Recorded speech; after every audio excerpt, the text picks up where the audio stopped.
একটি এককালীন চুক্তিতে সব জিম্মির মুক্তির বিনিময়ে গাজায় ৫ বছরের যুদ্ধবিরতির প্রস্তাবে সম্মত হয়েছে ফিলিস্তিনি সংগঠন হামাস। আজ শনিবার বার্তা সংস্থা এএফপি এ তথ্য জানায়। নাম প্রকাশ না করার শর্তে হামাসের এক কর্মকর্তা বলেন, হামাস এখন এক ধাপেই সব বন্দি বিনিময় ও ৫ বছরের যুদ্ধবিরতির জন্য প্রস্তুত। আজ মিশরের রাজধানী কায়রোতে মধ্যস্থতাকারীদের সঙ্গে হামাসের একটি প্রতিনিধি দলের বৈঠকে বসার কথা রয়েছে।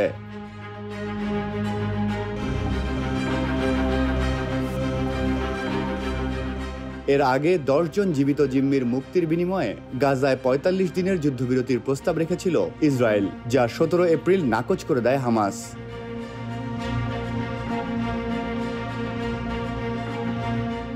হামাস বরাবরই দাবি করে এসেছে যুদ্ধবিরতির কোনো আংশিক চুক্তিতে তারা আর সায় দেবে না।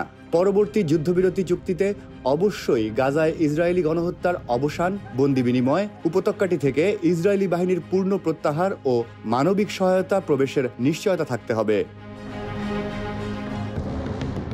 নেতানিয়াহু প্রশাসনের পক্ষ থেকে এখন দাবি করা হচ্ছে পরবর্তী চুক্তিতে সব জিম্মির মুক্তি ও হামাস সহ গাজার অন্যান্য সশস্ত্র গোষ্ঠীর নিরস্ত্রীকরণের নিশ্চয়তা থাকতে হবে।